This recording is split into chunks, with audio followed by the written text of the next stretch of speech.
పాకిస్తాన్ మారదు, ఎప్పటికీ బుద్ధి తెచ్చుకోదు. మొహం బద్దలైన మేకపోతు గాంభీర్యాన్ని ఆపదు. సావు దెబ్బతిన్నా కూడా అవే కూతలు, అవే కేకలు. ఆపరేషన్ సింధూర్లో పాకిస్తాన్ మామూలుగా దెబ్బతినలేదు. తాను పెంచి పోషించిన ఉగ్ర సర్పాల పుట్టలు బద్దలయ్యాయి. ఆ తర్వాత పాక్ ఆర్మీ స్థావరాలు ధ్వంసమయ్యాయి. భారత్ను నిలువరించనూ లేక, భారత్పై ప్రతి దాడులు చేయలేక పాక్ చేతులెత్తేసింది. పాక్ ప్రాధేయపడితేనే భారత ఆర్మీ కాల్పుల విరమణకు అంగీకరించింది. ఇంత జరిగినా పాక్ తీరు మారలేదు. సింధు జలాలను అడ్డుకుంటే సహించేదే లేదంటూ పాక్ ఆర్మీ చీఫ్ ఉత్తర్ కుమార్ ప్రగల్భాలు పలికారు. పాక్లో ఉగ్రజాడలను తుడిచిపెట్టేంత వరకు సింధు జలాలను విడిచిపెట్టే ప్రసక్తే లేదని భారత్ స్పష్టం చేసింది. దీనిపైనే ఇవాల్టి మ్యాగజైన్ స్టోరీ. ఆపరేషన్ సింధూర్తో పాకిస్తాన్ తాట తీసింది భారత ఆర్మీ. పహల్గామ్ ఉగ్రదాడికి పాకిస్తాన్లోని ఉగ్రమోకలతో పాటు పాక్ ఆర్మీ కూడా భారీ మూల్యాన్ని చెల్లించుకోక తప్పలేదు. శాంతి వచనాలు పలికే భారత్ ఏమీ చేయదులే అనుకున్న పాక్ పాలకులకు షాక్ ఇచ్చింది ఇండియా. ప్రపంచ దేశాల్లో పాకిస్తాన్కు తీరని గర్వభంగం కలిగింది. పాక్ పాలకులకు, సైన్యానికి అయితే ఏడుపొక్కటే తక్కువ. ఇంత జరిగిన తర్వాత అయినా పాకిస్తాన్లో మార్పు వచ్చిందా అంటే అదీ లేదు.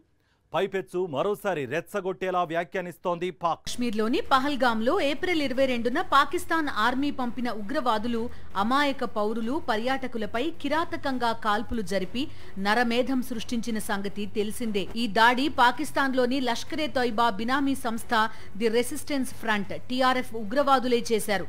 పాకిస్తాన్ ప్రభుత్వం అండదండలతోనే ఈ దాడి జరిగిందనడానికి ఆధారాలున్నాయి. పహల్గామ్ దాడులను సీరియస్ గా తీసుకున్న భారత ప్రభుత్వం భారత్ పాక్ల మధ్య 60లలో కుదుర్చుకున్న సింధు జలాల ఒప్పందాన్ని రద్దు చేసింది. ఈ ఒప్పందం రద్దు నిర్ణయంతో పాకిస్తాన్ ఎడారిగా మారే ప్రమాదం ఉంది. అది గమనించిన పాక్ పాలకుల్లో కంగారు మొదలైంది. పహల్గామ్ దాడి జరిగిన వెంటనే సింధు జలాల ఒప్పందాన్ని రద్దు చేసిన భారత ప్రభుత్వం కాస్త గ్యాప్ ఇచ్చి మే 7న ఆపరేషన్ సింధూర్ చేపట్టింది. పాకిస్తాన్ భూభాగంలో ఉన్న 9 ఉగ్ర స్థావరాలపై వైమానిక దాడులతో విరుచుకుపడింది ఇండియన్ ఆర్మీ. ఈ దాడుల్లో లష్కరే తైబా, జైషే మొహమ్మద్ ఉగ్రవాద సంస్థలకు చెందిన ప్రధాన కార్యాలయాలు ఆనవాళ్లు పట్టడానికి వీల్లేనంతగా ఛిద్రమైపోయాయి. ఈ దాడుల్లోనే 100కు పైగా ఉగ్రవాదులు ఖతమయ్యారు. జైషే మొహమ్మద్ అధినేత మసూద్ అజర్ కుటుంబానికి చెందిన 10 మంది ఒకే దెబ్బకు ఠా అన్నారు. లష్కరే తైబా కీలక నేతలు తలలు వాల్చేశారు. భారత సైన్యం వీరోచిత పోరులో కేవలం ఉగ్ర స్థావరాలను మాత్రమే టార్గెట్ చేసుకుంది. సామాన్య పౌరులు, పాక్ సైనికులకు చెందిన ఆవాసాలపై కానీ, స్థావరాలపై కానీ దాడులు చేయలేదు. భారత గడ్డపై నెత్తుటేరులు పారించిన ఉగ్ర రాక్షసులకు బుద్ధి చెప్పడానికే ఉగ్ర స్థావరాలను నేలమట్టం చేసింది. అయితే ఉగ్ర స్థావరాలపై జరిగిన దాడులతో పాక్ పాలకులు, సైనికులు కూడా అదిరిపడ్డారు. అయినా మేకపోతు గాంభీర్యంతో భారత్పై దాడులకు విఫలయత్నాలు చేసింది పాక్ ఆర్మీ. పాక్ సంధించిన అస్త్రాలు, క్షిపణులతో పాటు డ్రోన్లను సమర్థవంతంగా తిప్పికొట్టింది భారత సైన్యం. అలా తిప్పికొడుతూనే పాకిస్తాన్ సైనిక స్థావరాలపైన, ఎయిర్ బేస్లపైన భారత్ నిప్పుల వర్షమే కురిపించింది. ఈ దాడుల్లో పాక్ సైనిక స్థావరాలు కకావికలమయ్యాయి. పాకిస్తాన్ అణ్వాయుధాలను దాచిపెట్టిన పర్వత ప్రాంతాలుగా ప్రచారంలో ఉన్న కిరానా హిల్స్ పైన ఇండియన్ ఆర్మీ దాడులు చేసింది. దీంతో పాక్ ఆర్మీకి ముచ్చెమటలు పట్టాయి. అందుకే కాల్పుల విరమణ ఒప్పందం కోసం పాక్ సైనికాధికారులు కాళ్లబేరానికి వచ్చారు. ఫలితంగా భారత్ పాక్ అభ్యర్థనకు ఓకే అంది. కాల్పుల విరమణ తర్వాత పాకిస్తాన్ పరిస్థితి మరింత దయనీయంగా తయారైంది. ప్రపంచ దేశాలేవీ కూడా పాకిస్తాన్కు వత్తాసు పలకలేదు. పాక్ మిత్ర దేశాలైన ఇస్లామిక్ కంట్రీస్ తుర్కయే, అజర్బైజాన్లతో పాటుగా భారత్కు శత్రుదేశం కాబట్టి చైనా కూడా పాకిస్తాన్కు మద్దతుగా నిలిచాయి. మిగతా ప్రపంచ దేశాలేవి పాకిస్తాన్పై భారత దాడులను ప్రశ్నించలేదు. ఎందుకు దాడి చేశారని నిలదీయనూ లేదు. ఇజ్రాయిల్, తైవాన్ దేశాలైతే భారత్ చేసిన దాడులను సమర్థించాయి కూడా. ఇక పాకిస్తాన్పై అసలు దాడులు ఎందుకు చేయాల్సి వచ్చింది, పాకిస్తాన్ గడ్డపై ఉన్న ఉగ్ర స్థావరాలను అక్కడి ప్రభుత్వం ఎలా ప్రోత్సహిస్తోంది అన్న అంశాలపై ప్రపంచ దేశాలకు వివరంగా తెలియజెప్పడానికి భారత ప్రభుత్వం ఎంపీల బృందాలను పంపింది. 7 బృందాలు వివిధ దేశాలను సందర్శిస్తున్నాయి. ఉగ్రవాదానికి ఊతమిస్తోన్న పాకిస్తాన్కు ఆయుధాలతో బుద్ధి చెప్పింది భారత్. దౌత్యపరంగా ప్రపంచ దేశాల్లో పాకిస్తాన్ను ఇంచుమించు ఏకాకిని చేసి దౌత్యపరంగానూ విజయం సాధించింది ఇండియా. పాకిస్తాన్ని గ్రే లిస్ట్లో పెట్టాలంటూ అంతర్జాతీయ సమాజంపై ఒత్తిడి పెంచుతోంది. ప్రపంచ బ్యాంకుకు సైతం పాకిస్తాన్కు రుణాలు ఇవ్వడం అంటే ఉగ్రవాదానికి ఆర్థికంగా చేయూతనివ్వడమే అని చెప్పడం ద్వారా పాక్పై ఒత్తిడి పెంచగలిగింది భారత్. అంతకు ముందే తీసుకున్న సింధు జలాల ఒప్పందం రద్దు నిర్ణయం అయితే పాకిస్తాన్ ను ఉక్కిరిబిక్కిరి చేసేదే. ఆపరేషన్ సింధూర్ తర్వాత పాకిస్తాన్ ప్రభుత్వం ఎక్కువగా కంగారు పడుతోంది సింధు జలాల ఒప్పందం రద్దు నిర్ణయం గురించే. దయచేసి మాకు నీటి విడుదలను అడ్డుకోకండి అంటూ లేఖ రాసింది కూడా పాక్ ప్రభుత్వం. అయితే పాకిస్తాన్లో ఉగ్రస్థావరాలను సమూలంగా నాశనం చేసే వరకు పాకిస్తాన్కు సింధు జలాలను ఇచ్చే ప్రసక్తి లేదని భారత ప్రధాని స్పష్టం చేశారు.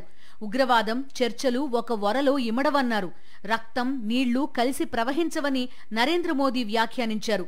టెర్రర్ और टॉक एक साथ नहीं हो सकते. टेरर और ट्रेड एक साथ नहीं चल सकते और पानी और खून भी एक साथ नहीं बह सकता.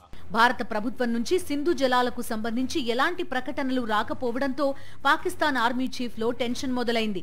అయితే చావు దెబ్బ తిని ఉండి కూడా మేకపోతు గాంభీర్యంతో రెచ్చిపోయే ప్రయత్నం చేశాడు పాక్ ఆర్మీ చీఫ్ మునీర్. సింధు జలాల ఒప్పందం పాకిస్తాన్ కు సంబంధించి రెడ్ లైన్ అన్నాడు మునీర్. సింధు జలాలను అడ్డుకుంటే అక్కడ పారేది నీళ్లు కాదు రక్తమే అని లష్కర్ ఎ తోయిబా చీఫ్ హఫీజ్ సయీద్ అన్నాడు. अगर तू पानी बंद करेगा इंशाअल्लाह हम तेरी सांस बंद करेंगे. इन दरियाओं में फिर खून बहेगा. ఉగ్రవాద భాషనే పాకిస్తాన్ రాజకీయ నేతలు వాడారు. సింధు జలాలను ఆపితే రక్తపు టేరులు సృష్టిస్తామని బిలావల్ భుట్టో ఆవేశంగా అన్నాడు. इस दरिया से हमारा पानी बहेगा या उनका खून बहेगा. మొత్తానికి పాకిస్తాన్ పాలకులు, సైనికాధికారులు కూడా తీవ్ర ఫ్రస్ట్రేషన్ లో ఉన్నారు. భారత్ ను యుద్ధంలో ఏమీ చేయలేమని అర్థమైపోయింది. అటువంటి భారత్ పై అనవసరంగా దాడులకు ప్రయత్నించి విఫలం కావడం పాక్ పరువు తీసింది. ఇవి చాలవన్నట్టు సింధు జలాలు ఆగిపోతే అసలే తీవ్ర ఆర్థిక సంక్షోభంలో కూరుకుపోయి ఉన్న పాకిస్తాన్ మరింత అధ్వాన స్థితిలోకి జారుకోవడం ఖాయం. అందుకే పాకిస్తాన్ భారత్ చేతిలో తిన్న దెబ్బల గాయాలకు ఆయింట్మెంట్ రాసుకుంటూనే భారత్ ను మేకపోతు గాంభీర్యంతో హెచ్చరించే దుస్సాహసానికి ఒడిగడుతున్నారు. సింధు జలాల ఒప్పందాన్ని రద్దు చేసుకుంటున్నట్లు ప్రకటించగానే పాకిస్తాన్ చిగురు టాకులా వణికిపోయింది. దానికి కారణాలు లేకపోలేదు. సింధు జలాలే లేకపోతే పాకిస్తాన్లో వ్యవసాయమే లేదు. వారికి కీలకమైన జల విద్యుత్ ప్రాజెక్టులు నిరర్ధకం అయిపోతాయి. అప్పుడు పాకిస్తాన్ అంధకారంలో అలమటించాల్సిందే. పారిశ్రామికంగా పాకిస్తాన్ తీవ్ర సంక్షోభంలో కూరుకుపోతుంది. ఆ కష్టాన్ని ఊహించుకోవడానికి కూడా పాక్ పాలకులు భయపడుతున్నారు. అందుకే సింధు వాటర్ ట్రీటీపై పాలకులు, సైనికులు కూడా ఆవేశంగా మాట్లాడుతున్నారు. దీన్నొక వాటర్ బాంబ్ గా వారు అభివర్ణిస్తున్నారు. ఆపరేషన్ సింధూర్ లో జరిగిన ఘోర పరాభవానికి పాకిస్తాన్ కుమిలిపోతోంది. అయితే అంతకు మించిన మరో అంశం వారిని గడగడలాడిస్తోంది. పహల్గాం ఉగ్రదాడి రాజేసి భారత్ ను రెచ్చగొట్టి అనవసరంగా తప్పు చేశామా అని అక్కడి పాలకులు, సైనికులు కూడా లోలోన తర్జన భర్జన పడుతున్నారు. పహల్గాం దాడుల తర్వాత పాకిస్తాన్ పై మరోసారి సర్జికల్ స్ట్రైక్స్ తో భారత్ విరుచుకుపడుతుందని పాక్ పాలకులు అనుకున్నారు. అయితే భారత ప్రభుత్వం మాత్రం ఆపరేషన్ సింధూర్ కన్నా ముందుగానే పాకిస్తాన్ పై బ్రహ్మాస్త్రం లాంటి నిర్ణయం తీసుకుంది. पाकिस्तान को भारत के हक का पानी नहीं मिलेगा. भारतीयों के खून से खेलना पाकिस्तान को महंगा पड़ेगा. ఎందుకంటే ఈ దెబ్బల కన్నా కూడా సింధు జలాల నిలిపివేత పాకిస్తాన్ కు కోలుకోలేని షాక్. అందుకే దీనిపై పాక్ అసెంబ్లీలో చర్చ జరుగుతున్నప్పుడు ఇమ్రాన్ ఖాన్ పార్టీకి చెందిన సభ్యుడొకరు మాట్లాడుతూ సింధు జలాల ఒప్పందం రద్దు నిర్ణయం మనపై భారత్ ప్రయోగించిన వాటర్ బాంబే అన్నారు. इसको हम समझते हैं कि ये एक वाटर बॉम्ब हमारे ऊपर पड़ा हुआ है जिसको हमने डिफ्यूज करना है. इसको ఉగ్రవాదాన్ని పదే పదే భారత్ పైకి ఎగదోసి హింస రాజేస్తోన్న పాకిస్తాన్ పాలకులు, ఆర్మీ అధికారులు కూడా భారత్ ఈ దాడులను ఖండించి ఊరుకుంటుందంతే అనుకున్నారు. అయితే వారి అంచనాలకు అందని విధంగా భారత ప్రభుత్వం పకడ్బందీగా ప్రణాళిక రచించుకుని శత్రు దేశానికి ఊపిరి సలపని పరిస్థితులు సృష్టించే అస్త్రాన్ని సంధించింది. అందుకే దీన్ని పాక్ పాలకులు వాటర్ బాంబుగా అభివర్ణించారు. అసలు సింధు జలాల ఒప్పందం ఏమిటి, దాన్ని రద్దు చేసినంత మాత్రాన పాకిస్తాన్ ఎందుకింతలా వణికిపోవాలి అన్నవి అర్థం కావాలంటే సింధు జలాలను అర్థం చేసుకోవాలి. జల వనరులు లేని పాకిస్తాన్ కు మానవతా దృక్పథంతో సాగు, తాగునీరు అందించే లక్ష్యంతో 1960లో భారత్ పాకిస్తాన్ల మధ్య సింధు నదీ జలాల ఒప్పందం కుదిరింది. నాటి భారత ప్రధాని పండిట్ జవహర్ లాల్ నెహ్రూ, పాకిస్తాన్ అధ్యక్షుడు అయూబ్ ఖాన్ ఈ ఒప్పందంపై సంతకాలు చేశారు. ప్రపంచ బ్యాంక్ మధ్యవర్తిత్వంతో జరిగిన ఈ ఒప్పందం ప్రకారం సింధు నదికి పశ్చిమాన ఉన్న జీలం, చీనాబ్ నదుల జలాలపై పాకిస్తాన్ కు హక్కు దక్కింది. దీని ద్వారా పాకిస్తాన్కు 135 మిలియన్ యాకర్ ఫీట్ సామర్థ్యంతో కూడిన జలాలు అందుతున్నాయి. యాకర్ ఫీట్ అంటే 1 ఎకరంలో 1 అడుగు లోతు వరకు ఉండేలా నీరు పారడం అన్నమాట. రెండు దేశాలు స్నేహభావంతో సుహృద్భావ వాతావరణంలో కలిసిమెలిసి కొనసాగుతూ ఉండాలని ఒప్పంద పీఠికలో పేర్కొన్నారు. పాకిస్తాన్కు ఈ జలాలు అత్యంత అవసరం. ఇవి లేకపోతే అక్కడ వ్యవసాయం సంక్షోభంలో కూరుకుపోతుంది. భారత్ మాత్రం సింధు జలాల ఒప్పందం ద్వారా కేవలం జల విద్యుత్ను ఉత్పత్తి చేసుకుంటోందంతే. ఈ ఒప్పందం వల్ల పాకిస్తాన్కు ఎంతో మేలు జరిగింది. అయితే రెండు దేశాల మధ్య చాలాసార్లు ఉద్రిక్త వాతావరణం నెలకొంది. కొన్ని యుద్ధాలు జరిగాయి. పాక్ తన ఇంట్లో శిక్షణ ఇచ్చిన ఉగ్రభూతాలను పంపి భారత్లో ఎన్నో విధ్వంసకాండలు, మారణ హోమాలకు తెగబడింది. అయితే పాకిస్తాన్ ఎన్ని ద్రోహాలు తలపెట్టినా కూడా ఇంతవరకు భారత ప్రభుత్వం సింధు జలాల ఒప్పందాన్ని మానవతా దృక్పథంతో కొనసాగిస్తూనే వచ్చింది. అది భారత్ గొప్పదనం మాత్రమే. ఆ మంచితనాన్ని లోకువగా తీసుకున్న పాకిస్తాన్ మాత్రం చేసిన తప్పులు చేస్తూనే వస్తోంది. ముంబై పేలుళ్లు, పుల్వామా, బాలాకోట్ ఇలా వరుస ఉగ్రదాడులకు తెగబడింది పాకిస్తాన్. ఉగ్రదేశంగా మారిన పాకిస్తాన్కు బుద్ధి చెప్పడానికి భారతదేశం సర్జికల్ స్ట్రైక్స్ చేసింది, కానీ పాకిస్తాన్కు వెళ్లే నీటి ఒప్పందం జోలికి పోలేదు. కానీ ఇప్పుడు ప్రశాంతంగా ఉన్న కశ్మీర్లోని పహల్గాంలో పాక్ ప్రేరేపిత ఉగ్రమూకల హింసాకాండ చూసిన తర్వాత పాకిస్తాన్ లాంటి పాములను క్షమించి వదిలేయడం కూడా నేరమే అవుతుందన్న వాదనలు వినబడుతున్నాయి. మన దయాదాక్షిణ్యాలను కూడా వెక్కిరించేలా పాకిస్తాన్ హింస రచనతో పెట్టరేగిపోతోంది. అందుకే ఇప్పుడిక భారత్ సహనం తగ్గింది. దయ్యాలపై దయాదాక్షిణ్యాలు చూపడం కరెక్ట్ కాదన్న ఆలోచనకు వచ్చింది భారత ప్రభుత్వం. అందుకే సింధు నదీ జలాల ఒప్పందాన్ని రద్దు చేస్తూ కఠిన నిర్ణయమే తీసుకుంది.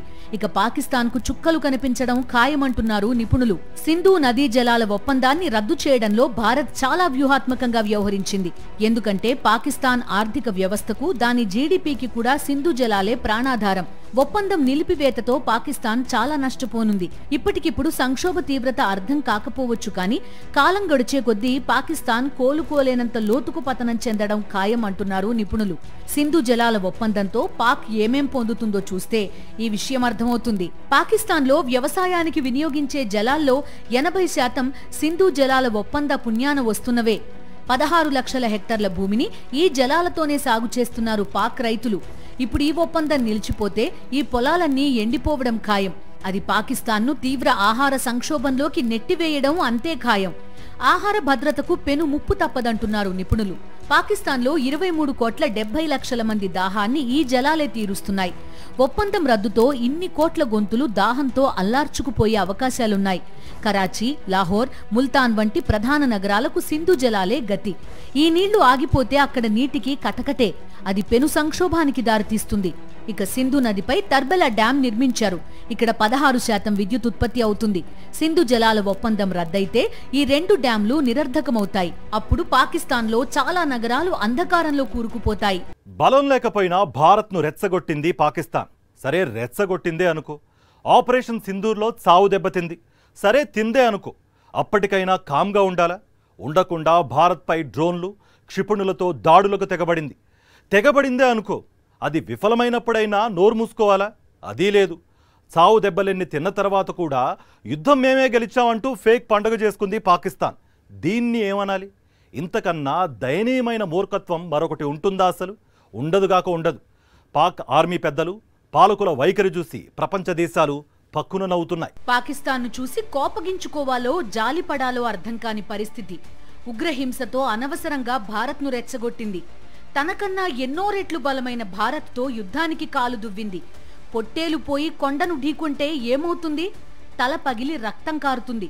ఆపరేషన్ సింధూర్తో పాకిస్తాన్ తల కూడా పగిలింది. ఒళ్లంతా నెత్తుటి గాయాలయ్యాయి. ప్రపంచ దేశాల దృష్టిలో పాకిస్తాన్ పరువు కాస్త సింధు నదిలో కలిసిపోయింది. ప్రపంచమంతా ఆపరేషన్ సింధూర్ని గమనించింది. సింధూర్ ఆపరేషన్లో పాకిస్తాన్లో కకావికలమైన ఉగ్ర శిబిరాల దృశ్యాలను యావత్ ప్రపంచం శ్రద్ధగా వీక్షించింది. ఆ తర్వాత భారత్పై పాకిస్తాన్ ప్రతీకారం కోసం దాడులకు ప్రయత్నిస్తే వాటిని భారత ఆర్మీ విజయవంతంగా తిప్పికొట్టడాన్ని కూడా ప్రపంచ దేశాలు చూశాయి. ఆ తర్వాత పాకిస్తాన్లోని సైనిక స్థావరాలపై భారత్ చేసిన దాడులు, వాటిలో విధ్వంసమైపోయిన ఎయిర్ బేస్ల సీన్స్ అంతా చూశారు. బయటి దేశాలకే పూర్తిగా ఏం జరిగిందో తెలిసిపోయింది. ఇక పాకిస్తాన్ లో ఉండే ప్రజలకు ఆపరేషన్ సింధూర్ తీవ్రత ఏపాటిదో తెలీదా? శుభ్రంగా తెలుసు. అయితే తమ అనాలోచిత నిర్ణయాలు, దుర్మార్గపు కుట్రల కారణంగానే భారత్ ఆపరేషన్ సింధూర్ చేపట్టిందని పాక్ ఆర్మీకి తెలుసు. అసలు పూర్తిస్థాయి యుద్ధం వరకు వెళ్లకుండానే పాకిస్తాన్ ఆర్మీ చేతులెత్తేసింది. ఇది పాక్ పాలకులకు తల కొట్టేసినట్టయింది.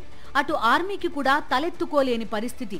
దీన్ని అధిగమించడానికి భారత్ పాక్ల మధ్య ఘర్షణ వాతావరణం నేపథ్యంలో పాకిస్తానే విజయం సాధించిందన్నట్టు అక్కడి ఆర్మీ చీఫ్, ప్రధాని, స్పీకర్ల సాక్షిగా ఒక ఫేక్ డ్రామా ఆడారు. 2019లో చైనా ఆర్మీ చేసిన విన్యాసాల తాలూకు ఫోటోను చూపించి అదే పాకిస్తాన్ విజయానికి సంబంధించిన ఫోటోగా చెలామణి చేసుకుందామని రెడీ అయిపోయారు. అందరూ కలిసి అద్భుతమైన డ్రామాలో భాగస్వాములైపోయారు. దీన్ని ఉద్దేశించే మజ్లిస్ పార్టీ అధినేత అసదుద్దీన్ ఓవైసీ వారిపై స్టూపిడ్ జోకర్స్ అని సెటైర్స్ అందించారు. కనీసం కాపీ కొట్టడం కూడా సరిగ్గా రాకపోతే ఎలాగా అని ఓవైసీ నిలదీశారు. Pakistani army chief had gifted a photo to the Pakistani Prime Minister Shehbaz Sharif. President of Pakistan was there, the Speaker of National Assembly was there. And these stupid jokers, they want to compete with India. They had given a photograph of a 2019 Chinese army drill, claiming it's a victory over India. Now this is what Pakistan indulges in. They cannot even give a proper photograph. तो हम बचपने में हम school में सुनते थे कि अक्सर स्कूल में क्या होता था कि हम अच्छे पढ़ने वाले बच्चे के बाजू पे बैठता था. तो नकल करने के लिए अकल भी चाहिए. इन नालायकों को अकल भी नहीं है. So you just imagine that your own country's prime minister, president, speaker of national assembly is there. Your so-called Mr. Field Marshal is there, and the Field Marshal gives a photograph of a Pakistani-Chinese drill of PHL-03 in 2019. So this is what Pakistan indulges in. ఇక పాక్ ప్రజల కోసం పాక్ పాలకులు, army కూడా అందమైన అబద్ధాలు ఆడుకుంటూ పోయారు. భారత్కు చెందిన యుద్ధ విమానాలను నేలకూల్చామని, భారత్లో పలు ప్రాంతాలపై విజయవంతంగా దాడులు చేసి విధ్వంసాలు సృష్టించామని వారు ప్రకటించుకున్నారు. ఆ దాడులకు భారత ఆర్మీ బెంబేలెత్తిపోయిందని కూడా చెప్పుకున్నారు. అయితే అసలు వాస్తవం ఏంటి? ఇండియన్ ఆర్మీ దూకుడుకు పాకిస్తాన్ వద్ద సమాధానం లేకపోయింది. ఏం చెయ్యాలో పాలుపోక తలపట్టుకోవలసి వచ్చింది. భారత్లో పాక్ విధ్వంసాలు సృష్టించిందనడానికి పాక్ వద్ద ఆధారాలు లేవు. అదే పాక్లో భారత ఆర్మీ సృష్టించిన విధ్వంసాలకు సంబంధించి ప్రపంచ దేశాలన్నింటా సాక్ష్యాలున్నాయని ఓవైసీ అంటున్నారు. ఆపరేషన్ సింధూర్ గురించి, పాకిస్తాన్ పాపాల గురించి భారత బృందాలు విదేశాలకు వెళ్లి వివరిస్తున్నాయి. పాకిస్తాన్పై భారత ఆర్మీ దాడి చేస్తే ఒక్కటంటే ఒక్క దేశం కూడా ఖండించలేదు. నిజానికి యూరోప్ దేశాలన్నీ కూడా తటస్థంగానే ఉండిపోయాయి. అయితే ఆ తటస్థంలోనూ భారత చర్యను ఖండించకపోవడం అంటే అది మనకు అనుకూలంగా ఉన్నట్టే లెక్క అంటున్నారు రక్షణ రంగ నిపుణులు. అది మన దౌత్యవేత్తల విజయమే అంటున్నారు. పాకిస్తాన్కు నేరుగా మద్దతిచ్చిన తుర్కయే, అజర్బైజాన్లపై భారత సమాజం ఆగ్రహంతో ఉంది. తుర్కయే, అజర్బైజాన్ల ఉత్పత్తులను కొనుగోలు చేయకూడదని భారత వ్యాపారులు నిర్ణయించారు. తుర్కయే, అజర్బైజాన్లను పర్యాటకులు కూడా నిషేధించుకున్నారు. ఇస్లామిక్ దేశాలకు పెద్ద దిక్కుగా ఉండాలని కలలు కంటున్న తుర్కయే అందుకోసమే పాకిస్తాన్కు అండగా నిలిచిందన్నది బహిరంగ రహస్యం. ఈ సాయాలేవి పాకిస్తాన్ను ఆర్థిక సంక్షోభం నుంచి బయటకు తీసుకురావు. సింధు జలాల రాక నిలిచిపోతే పాకిస్తాన్ తీవ్ర ఆహార కొరతతో కొట్టుమిట్టాడాల్సిన అగత్యం ఏర్పడుతుంది. అప్పుడు ప్రపంచమంతా కలిసినా పాకిస్తాన్ ఆకలి తీర్చలేరు.